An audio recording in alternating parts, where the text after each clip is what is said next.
programang patuloy na naninindigan sa katotohanan, katarungan at katwiran.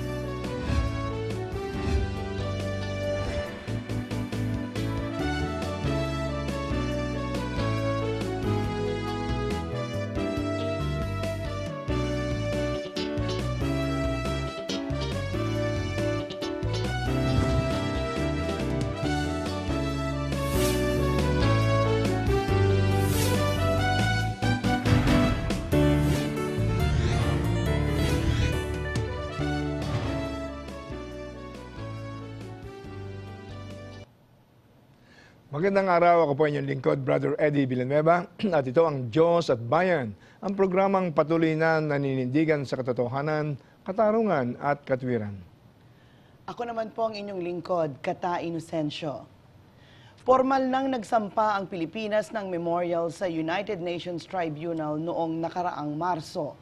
Ang memorial po ay isang dokumento na nagdedetalye sa legal na basihan ng claim ng Pilipinas sa mga teritoryo nito sa West Philippine Sea. Bagaman hindi ito nagustuhan ng bansang China, naninindigan ang Pilipinas na ginawa lamang nito ang isang hakbang na saklaw naman ng batas. Ito na nga ba ang pinakamabisang paraan para matuldukan ang girian sa pagitan ng mga bansa na umaangkin sa West Philippine Sea?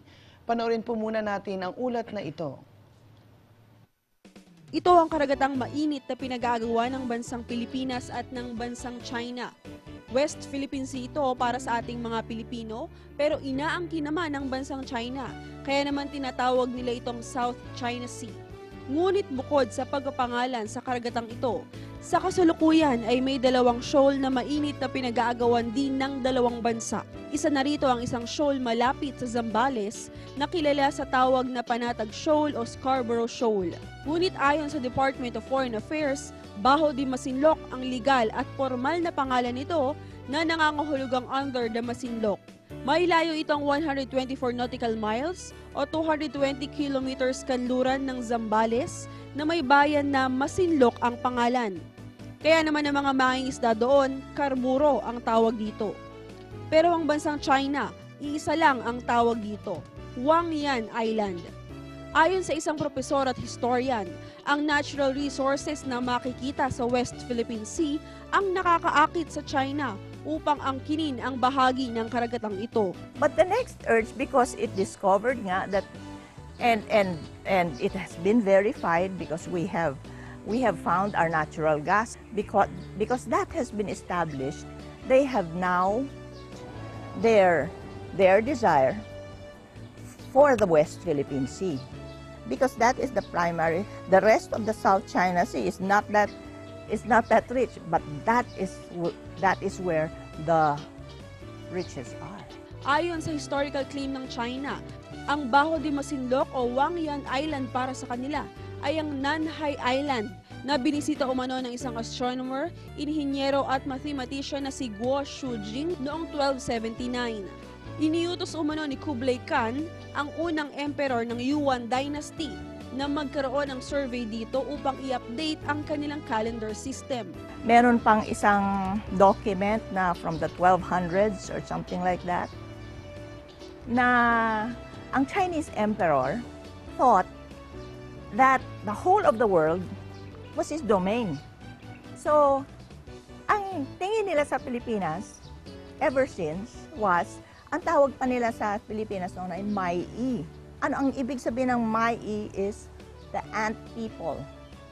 So, ang liit ng tingin nila sa atin. Tanging ang kwentong ito lamang ang hawak na historical link ng China sa kanilang pag-angkin sa ating Baho de Masinloc. Kaya naman ayon kay Senior Associate Justice Antonio Carpio ng Korte Suprema na siyang nag-aaral ng nakasampang territorial dispute sa United Nations International Tribunal on Law of the Sea o ITLOS, hindi raw ito maaaring gamiting basihan ng China. Nagamit na rin daw ang historical claim ito ng China sa bansang Vietnam noong magkaroon ng dispute sa Parcel Island. May estimate pa sila kung ilang barrels ang makukuha doon. Grabe ang laki. Na-determine na the Philippines is the largest source of oil in Asia. Samantala bukod sa Baho de Masinloc, isa pang shoal na pinag-aagawan ay ang Ayungin Shoal na nasa may bandang Spratlys Island. Meron tayong territorial limit. What we call the West Philippine Sea is kasama yung Ayungin Shoal and all of that na kine-claim ng China ngayon. So, talagang that belongs to us because the West Philippine Sea is so far away from them. How can it belong to them? It's so far away from them. Ngunit ayon sa United Nations Convention on the Law of the Sea o UNCLOS, nasa loob ng 200 nautical miles ng Pilipinas ang nasabing mga shoal. Kaya naman hindi na maaaring gamitin ng China ang anumang mga historical rights dito. Hindi na rin maaaring mangisda ang ibang bansa tulad ng China sa teritoryo ng Pilipinas kapag nasa loob na ng exclusive economic zone dahil sa UNCLOS. Yung kasing UNCLOS, sinasabi, meron yung pagdating sa shoreline natin, may 12 miles yan, yun talagang tinatawag na territorial. No? Beyond that, parang sea of navigation, freedom of navigation yan, pwede magdaan-daan yung mga barko ng ibang bansa. Dahil sa, siyempre, hindi mo naman pwede i-close yan. Kung the seas in the oceans are part of the national highways, ika nga, tinatawag eh.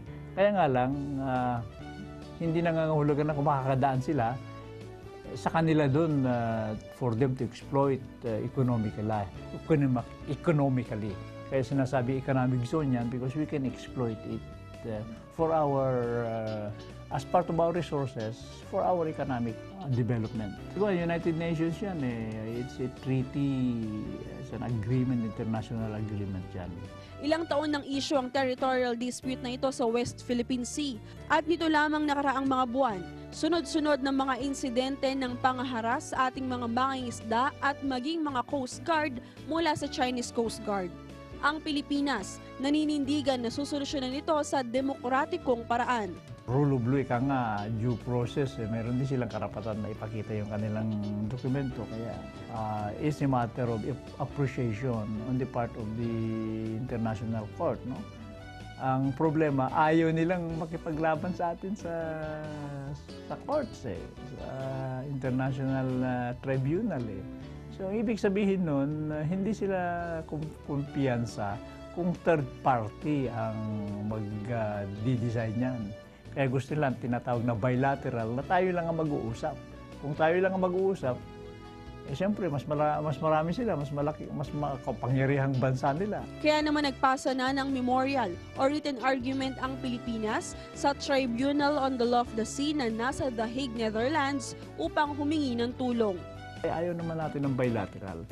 Dahil meron ng batas na international agreement na accepted na yun ang nagdidetalya kung paano natin i-resolve yung mga dispute dyan sa territorial disputes. Patuloy na tumutok dito lamang sa programang naninindigan sa katotohanan, katarungan at katwiran. Diyos at Bayan. Yan po ang ating tatalakayin ngayong gabi. Pero bago po yan, para po sa ating mga masugid na televiewers, gusto ko lamang pong ipaalala sa inyo na live po ang Diyos at Bayan ngayon mula alas 8 hanggang alas 9 ng gabi dito po sa Light Network. Kaya naman para sa ating mga tagapanood, pwede po kayong sumali sa aming talakayan. Magkomento lamang o magtanong sa ating panauhin o maging kay Brother Eddie kung gusto ninyo sa pamamagitan po ng pagtawag o pag-text sa mga numero na nasa inyong mga TV screen. Pwede rin po kayong magpadala ng inyong mga tanong o komento sa ating Facebook wall at Twitter page. Maaari rin po mapanood ang Diyos at Bayan via live stream ngayon mismo. Pumunta lamang po kayo sa website link na nasa inyong TV screen. Ipamalita na po ninyo sa inyong mga kamag-anak at kaibigan abroad na maaari po nilang mapanood ang Diyos at Bayan ngayon mismo. At ipaalala ko lamang sa inyo, mapapanood muli ang programang ito, ang episode na ito ngayong darating na Sabado sa GMA News TV sa hating gabi at sa Linggo sa GMA 7 sa hating gabi din. Brother Eddie. Tayo po ay pinalad na makasama natin ang isang highly esteemed and highly respected authority, lalo na po sa paksang ating pag-uusapan. Siya po'y walang iba kundi the former National Security Advisor and Director General of the National Security Council during the time of former President Ramos, author of the book entitled "To Put the House in Order, We Must Level the Playing Field," which is an instrument in history that dismantled monopoly in our business sector. And recently, a book initiated by some patriotic media practitioners, The Unfinished Revolution of JTA or Jose T. Almonte. Walang iba po, ang ating mga only guest in this program, walang iba kundi si Secretary General Jose T. Almonte. Magandang araw po, General. Magandang araw po naman, Brother Eddie. Siguro po, una, nagpapasalamat tayo, Kata, na ito'y part ng overwhelming demand ng different sectors ng society na pinarating sa akin na highly urgent daw na marinig ng sambayanan, lalo na yung mga policy makers natin, kung anong dapat talaga na formula dito sa hinaharap na problema ng Pilipinas vis-a-vis the China's claim dito sa West Philippine Sea. Ano po ang masasabi ninyo, General Almonte? Anong senaryo na nakikita ninyo dito sa pagpapile ng gobyerno natin ng memorial sa UN Tribunal contesting the claims of China in the West Philippine Sea? At ano po ang tingin niyo? May chance ho ba ito? Ano ho ang inyong analysis? Brother Eddie, I will answer that question, but listening to the background, I cannot help but say something about it, then I'll answer your question. Yes, please. With your permission. That was a very good backgrounder, Brother Eddie. Congratulations for your stuff. You know, I was in China early 70s, a deputy of Ambassador Romualdez to initiate the opening of diplomatic relations between Manila and the Philippines. We stayed there 18 days. But I'd like to share this story because I'd like our listeners to see the difference between the Chinese people and the Chinese leadership. Once I was invited, young people, to a symposium. I was one of the speakers. I was asked by a young Chinese girl, "Sir, you know, here in China, we look at the Philippines as part of, part of us, part of China. What's your comment?" And I could see that she had no malice in asking the question. Rather sincere. That was my impression. So I said, well, I think it depends from where you are, you know. In Manila, when we look up towards China, we feel that China is part of the Philippines. And, you know, they all laugh and take it, nicely. But I narrated this because the Chinese leadership is totally different. They have a certain direction, they have a certain goal, and they would like to attain that, regardless of the feelings of the people. Sometimes, maybe. So to answer your question, Brother Eddie, this memorial is something that this action of the Philippines is something that really, in many ways, created deep concern in the Chinese leadership because they know the implications of this. While it is true that whatever the decision cannot be implemented, etc., given the present international understanding. But it will generate a world opinion, which, in my view, is the only force, really a real force, that can make a difference with China's plans. As I said earlier, there are only two forces that can resolve this South China Sea issue. It is China itself or world opinion. And this memorial will be a beginning in really generating that world opinion, because the Chinese know that their claim in the South China Sea, 3.5 million square kilometers, cannot be tolerated by the world. And the international law that operates in the South China Sea is the UNCLOS, regardless of their claims about those ancient events they try to show that support their claim. As our lawyers would say, they do not really matter. What matters is the recent law. The UNCLOS is the one that is followed. So you honestly believe that the decision of President Pinoy Aquino is absolutely at the right track? Yes, in fact, I would say he should have done that earlier. General Almonte, no, siguro magbigay tayo ng senaryo. Sakali pong paboran ng UNCLOS yung claim ng Pilipinas, ano po kaya ang posibleng senaryo? At sa kabilang banda naman po, sakali namang tanggihan o ma-reject yung ating claim, ano naman ho kaya ang backlash nito, posibleng backlash o epekto nito sa Pilipinas? Well, as I said, we are really here presenting our case to the world. So whatever may be the outcome, whether it is in our favor or not, the arguments will be in front of everybody in the international system, and they will be the one to make the decision. You know, the world today, in fact, in many ways, the nations today, large or small, are virtually equal. They're not equal, but virtually equal in the sense that the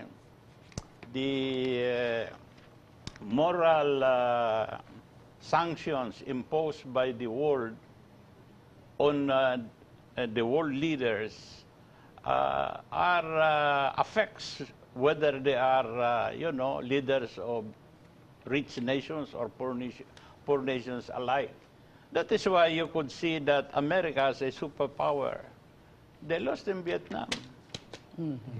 And they are having difficulty in Afghanistan and Iraq, etc., all because world opinion operates in a way that affects, constrains everybody, because it reflects what we may say that right could also be mighty in a way. So ang tingin ko, General, the fact na China refused to participate in the hearing of this UN tribunal, it is obvious na they're afraid that the overwhelming consensus of the world will be against their attempt to annex the Philippine Sea. That is true. That is why I received reports that they really tried very hard to dissuade our government, the president, from filing this memorial. That is why when it was finally filed by the president, I think you have to give credit to him. Yes. You will note that I think a few weeks ago, he was given he was in the international New York Times, he was given front page treatment. Very good. Yeah. Actually, isa nga dun sa magandang reaction din ng taong bayan. Right from the start, no, si President Aquino was kind of firm, no, on his stand for our sovereignty over these islands. Ano po ba? Kaya ito ay talagang plus points kay Pangulong Aquino. Yun nga lang nabanggit po ninyo, medyo sana ho nauna pa noon pa niyang ginawa yung pagfa-file ng ating claim, o yung ating memorial sa UNCLOS. Be that as it may, ang katanungan ko po lang po nito kung magtatagal po yung desisyon tungkol dito ho sa memorial, ano pong nakikita ninyo na posibleng maging epekto naman sa bilateral relations between the Philippines and China. Kagaya na rin well, nabanggitin nyo, umaasa ang China na sana hindi ituloy ng Pangulo, pero tinuloy po ng ating Pangulo yung pag-file ng memorial. Well, you know, everybody agrees that the South China Sea issue is only part of our relationship, totality of our relationship with China. Now, it really all depends on how they will look at these things. As to how they will react specifically, that we have yet to see. But as of this time, if we are looking at their actions in the South China Sea, their strategy apparently is because they know the world will not approve their claim. They know that. The international law will be against their position. They know that. So what they are trying to do, as in line with their tradition, they are implementing what they call to win a war without fighting. Ang ibig sabihin, they will not go to war unless they are very sure that they can win it. And ibig sabihin, they are willing to accept all the sacrifices, even perhaps to be humiliated for so long as they are contributing towards preparing themselves to a future that they will be able to challenge whoever is obstructing them. As of the moment, they are not yet there, but they feel they are in that position. As I said here last time, you will note that China, and it is their claim, is among those who profited from the stability that has been established because of the U.S. Presence in the Asia Pacific. They know that. But they feel, as of now, as the second richest country in the world, that they are now in a position to perhaps provide the stability that has been provided by America before. Given the fact that they are not yet there, ano ba ang kanilang strategy? They have what they call A2AD. Now, in the waters west of from Ryukyu, Japan, Taiwan, down to the Philippines, down south to Indonesia, all those areas in the west, they claim that with this A2AD, A2 means anti-access, AD means area denial, meaning that if there is a need in the future, they are preparing themselves because they are not yet ready for the bigger confrontation to deny this place, these waters from what they consider an opposition. But at the same time, what they're doing specifically in the South China Sea is, as I said earlier, salami technique. The purpose really is to alter the status quo situation in the South China Sea so that they can bypass certain international law or not create a provocation that may require an action that will affect their technique.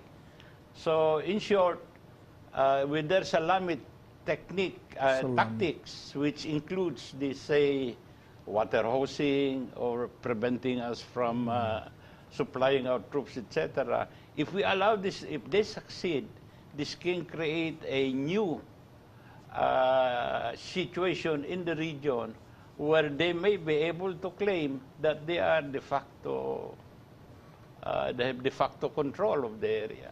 Now, this we have to prevent. Being an authority in national as well as international security issues, ano ho ang suspecha ninyo sa ultimate aim ng China? Not only during our generation, but even in future thank you, generations. Brother Eddie, for the question, because I think that's really the real thing that we have to understand. Your question, we have to understand that so well. You know, Xi Jinping, in his official statements, made it very clear that he is going to pursue what he calls a China dream. An idea that envisaged that China will should become a superpower. That's all there is to it. Yeah. The problem with this dream with us is the South China Sea is an integral part of the dream. Not only because, as I said here, of the resources, in line with this dream of becoming a superpower, they need a platform for second strike capacity.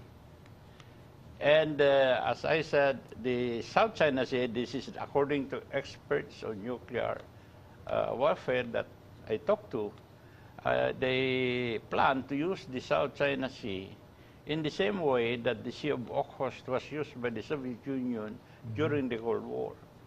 So this is really the real, if this view is correct, this is one of the reasons why they would like to control the South China Sea. Ano po ang basa ninyo sa pagbisita ni US President Obama sa mga teritoryo dito sa atin at maging ho sa Pilipinas? May connection ho kaya ito Well, dito sa Hidwaan sa West Kata, Philippine Sea? if you recall the background of this a few years ago, the sense is that the world is tilting towards Asia. So, and China is really, in effect, Asia.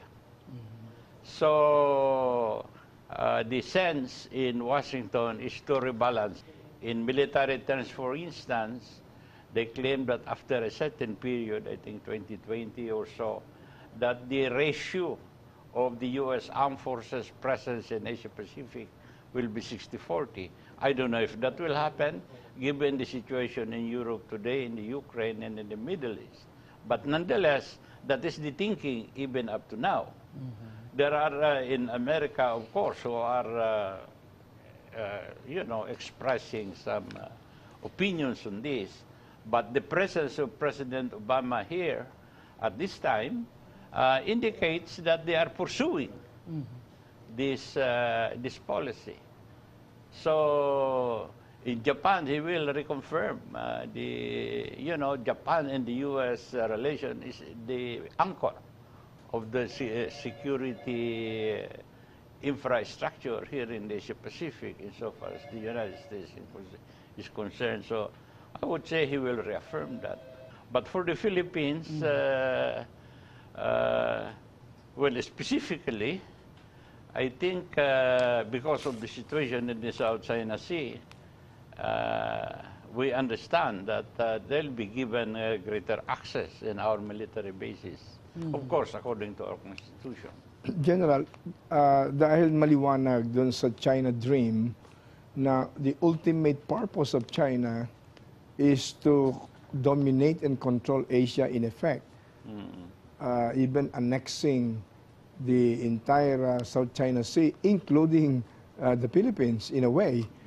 Ngayon, on the other hand, ito namang President Obama ng United States is doing everything to rebalance the said obvious intention of China.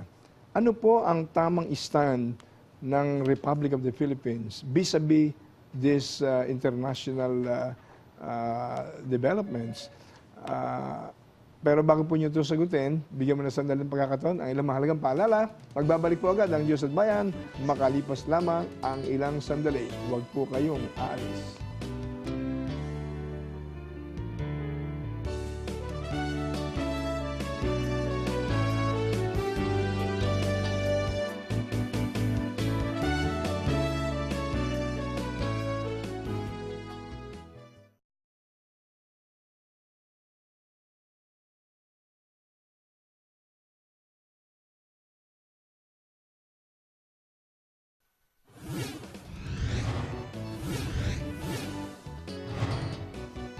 Tanong ko lang po, ano pong meron sa Panatag Shoal, ba't pinag-aagwan po siya ng Pilipinas tsaka China?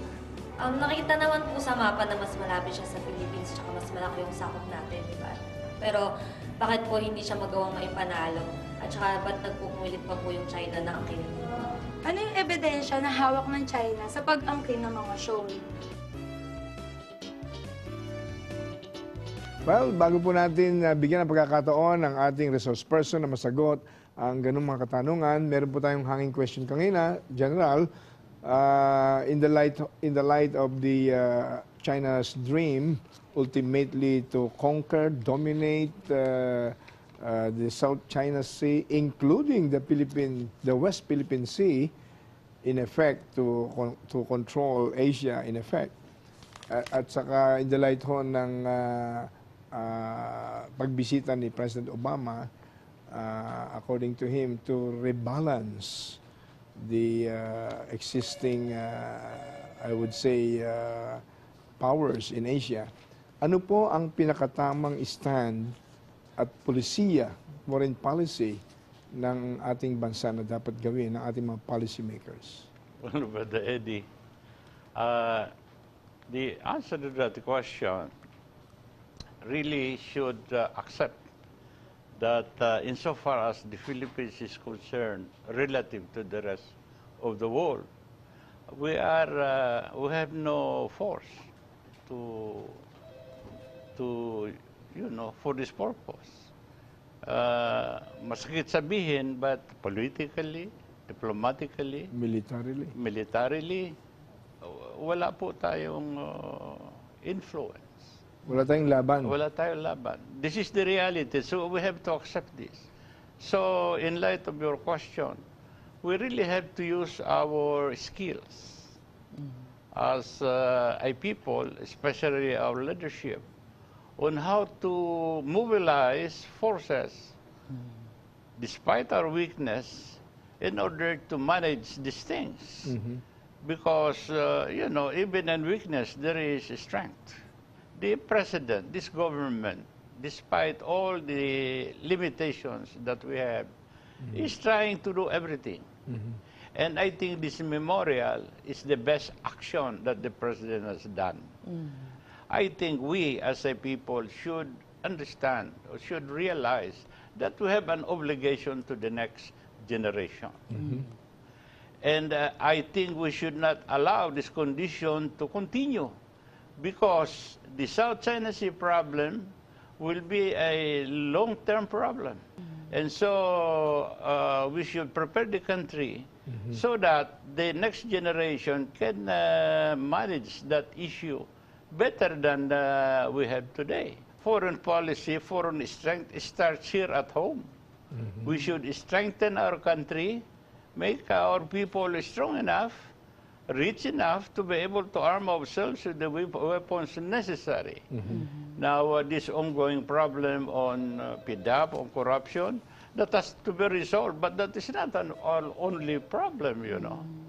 We have a much bigger problem than that. General Almonte, no, nabanggit po ninyo na talagang may kahinaan naman talaga tayo militarily at meron tayong ibang strength at pinakamaganda na nga yun yung move ng ating presidente to get this world opinion through the United Nations.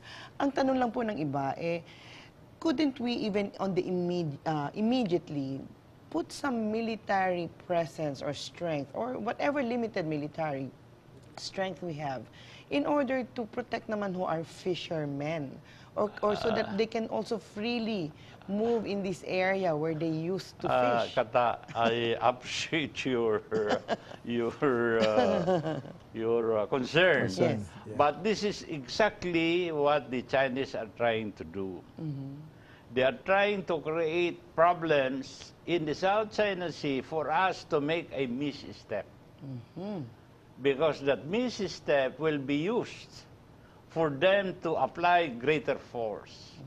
So the moment you guard our fishermen, and then they are confronted by the other side, and then there is a an exchange of fire. That is their justification. The justification for them. How about that is why you have to appreciate.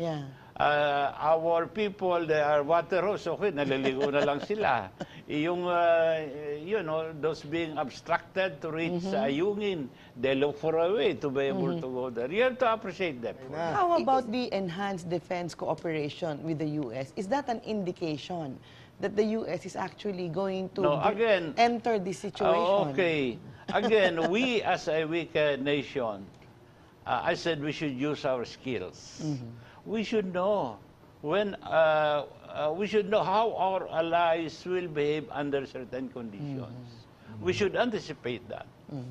Now, we should not create situation that we put them into actual physical conflict with their competitors. We should not do that. We should think better than that. And that is why when the Chinese say that they will never engage in conflict unless they are assured of winning, that should be our guide on how to calculate our moves relative to our allies. Because very basic, they know and everybody knows that we will nations go to war only on their fundamental interest, on their core interest, not on anybody's interest. If we understand that, we will know how to manage that. And in the process, protect ourselves. Now, I believe we reasonably understand that, especially under the guidance of Secretary Almonte's genius in handling security problems. Ngayon, anong specific steps, given these realities, na gusto ng China ma-dominate ang Asia, including the West Philippine Sea. Pero andito naman ang Western countries headed by US, seemingly headed by US, to rebalance. Are you in favor, General Monte, na we have to use the forces of these allies to neutralize the threats of China? And by doing so, how? Well, they really know better. The United States and China understand their relationship very well. They know where to cooperate, they know where they have to compete, and they also know when they'll have to use or undertake certain actions that may have potential implication of violence. They know these things. Now, what I'm saying is we should understand all of these situations, anticipate them.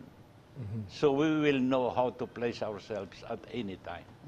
So for us to be able to calculate the specifics of possible situations as of the moment, Brother AD, that will not be very easy. So I would say that we just continue to observe the situation and see how things are developing relative to what we sense is their core interest. Bago po basahin ni Kata yung mga questions from the comments sa public, meron pong ilang sectors sa ating lipunan which are demanding our government to stand up boldly against China's claims independently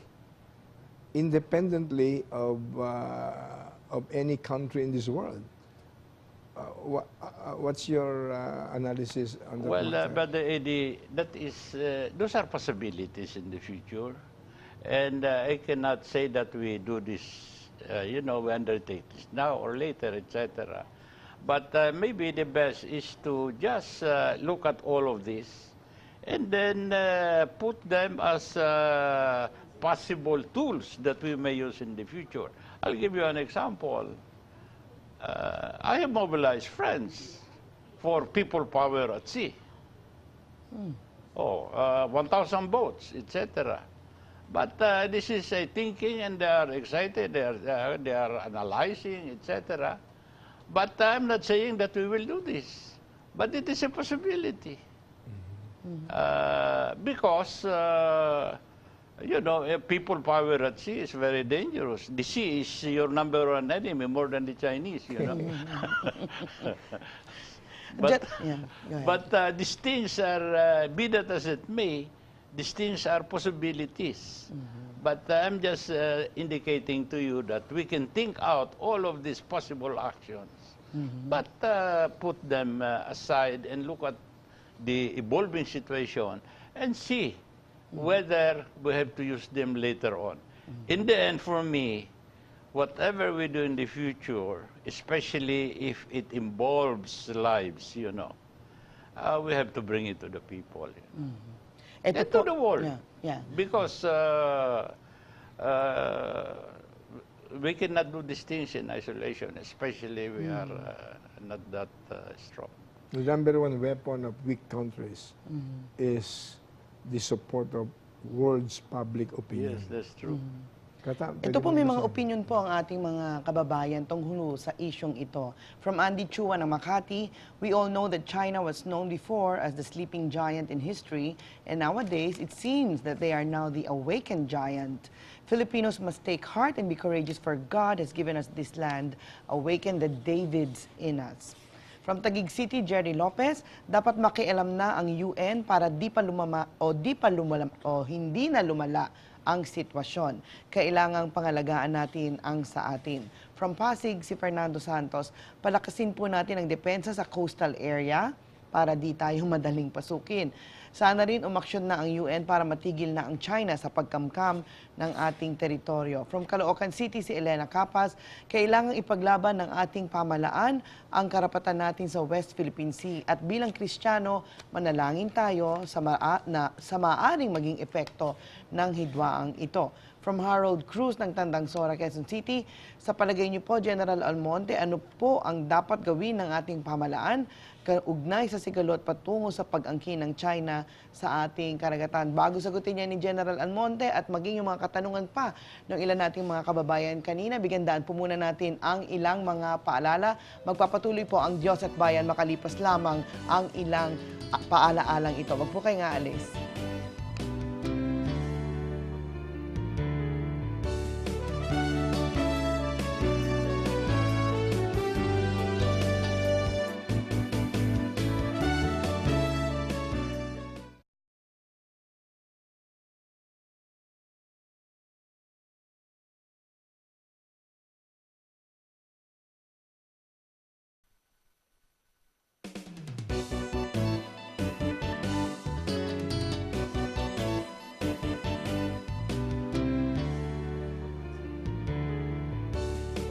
Nagbabalik ang Diyos at Bayan sa paksang Hidwaan sa West Philippine Sea. Maraming salamat nga pala doon sa ating mga masugit na mga tagapanood na patuloy na sumusuporta sa Diyos at Bayan at nakikilahok sa ating talakayan. Katulad ni na Froilan Capule, ito po ang kanyang mensahe. Sa palagay po ba ninyo, masosolve ito ng International Tribunal? And what is your comment sa presence ng VFA regarding the seas dispute? Nasagot na ito kanina ni General Almonte. From Fairview, Rose Legaspi, no wonder China tries to manipulate the world. They are pushing Mandarin as a business language, and now they are intimidating small countries like us. From Cainta, Randy Bautista, kahit superpower sila, wala silang karapatan para mangagaw ng lupa kung sila nga nagagalit kung naaapi ang kababayan nila. From Pasig City, si Michelle Santos, dapat huwag nating pabayaan at hayaan ang mga territories na sakop ng ating bansa.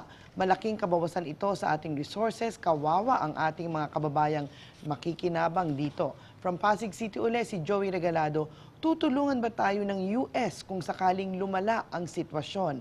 Ano ang pinanghahawakan natin na talagang tutulong sila? Baka pwede nyo na pong sagutin yan, sir. Natatawa kayo. I'm very happy with all the comments because they are, I think, well-informed and committed. So I'm very happy. Motivated by patriotism. Yeah, motivated by patriotism. Now, just on the UN, there were several ideas made about the UN doing something about it. May I just say this, that while we have faith in the United Nations, but we also have to understand its limitations. Now, they cannot do very much in the South China Sea because China has a veto power in the so-called P5 in the National Security Council. So whatever the United Nations may want to do to resolve the issue, China can always veto it. So that is the problem there. So I hope we answer that issue. Now, Yun sa US po. now on the US, as I said earlier, that we cannot, just because we have a mutual defense treaty with the US, that we depend on it. Hindi po ganun eh. These treaties are implemented according to specific conditions of the moment. Now, we cannot demand that they just do this, because it is said there. Remember that when these treaties were made, the specifics during the time were different. So we have to look at this in a very enlightened way. That's why I said, given our weakness or weaknesses, we have really to use our wits. We have to use our skill to be able to survive this. And this is why I said we have to do something so that the Filipinos 20, 40, 60 years from now will not be like us, under pressure, because we are not prepared to deal with this situation. Well, General, sa madaling salita, itong realities anong pinakatamang sandigan ng sambayanang Pilipino in facing all these complex problems? Well, Brother Eddie, last time I did a quote from Deng Xiaoping. Yes, yeah. Now, on reflection, I wanted to, with your permission, share this with Please, our audience. Please. Because I think in the process, we can somehow, hopefully, be able to discover some answers to the questions that you proposed. Deng Xiaoping was purged twice during the Cultural Revolution. But he was, he was returned to power by Zhou Enlai and approved, of course, by Mao Zedong. Now, that was in 1974. Now, one of the missions after he was resuscitated, so to speak, politically, was to head a delegation to the United Nations on a special session of the UN General Assembly about third world, protecting third world sovereignty and resources, etc. This was April 10, 1974. Remember that Deng Xiaoping became the paramount leader in 1978. Mao Zedong died in 1976. And the modernization of China started when he became the paramount leader in 1978. Right. But he said this 4 years before he became a paramount leader. And before I read it, there is a book written by Ezra Vogel. It was Chris Patten, the former governor of Hong Kong, British, in his review said that if the writers in China are no longer controlled, supervised, censored, Deng Xiaoping may be put way ahead of Mao Zedong in terms of the leader that is to be most revered in China. So, okay, having said all of that, I'd like to make this quote because this was made 4 years before he became paramount leader. He already anticipated that China will be a superpower. Yes. So may I read again the quote, and then we will analyze. Yes. Okay? If one day China should change her color and turn into a superpower, if she too should play the tyrant in the world and everywhere subject others to her bullying, now we are suffering that now, aggression and exploitation. Ito ang sabi ni Deng Xiaoping, the people of the world should identify her, I think referring to the Chinese leadership, Yes. as social imperialist, expose it, oppose it, and work together with the Chinese people to overthrow it. Wow. Unquote. Now this is made by a leader who was, who has not even started yet his reform. And he already anticipated this. Now, one question, is he being unpatriotic, etc.? My sense, no. I think he anticipated as a future leader that if China becomes a superpower, he knows, or become rich, he knows, that no nation is permanently rich or permanently poor. He knows that superpowers, empire systems have an average life of 200 years. Now, the key here is to understand that these superpowers, they collapse because of internal weight. They implode, or because of invasion, or because of a combination of both. So when he said this, he is anticipating that China should not experience the other superpowers who imploded. Before it implodes, he said the world should remove the Chinese leadership to save China as a superpower. That is how I understand it Wow, here. I agree. Now, all right, this is now to answer your question. I think if our Chinese friends are listening and they are interested on this one, they have really two choices. One is what they are doing now, which is bullying, etc., aggression, or follow Deng Xiaoping. Yes. Now, what should they do? I think I had a map. If you can reflect that map that I requested. That is a map from the book South China Sea Cauldron. Yes. I think that one. It's not very clear, but if you see in that map, maybe you cannot see the number. The number 8 line is the outer limit of the 200 nautical miles plus the 150 extended continental shelf. So there is at the middle of South China Sea, there is that portion which is an international commons.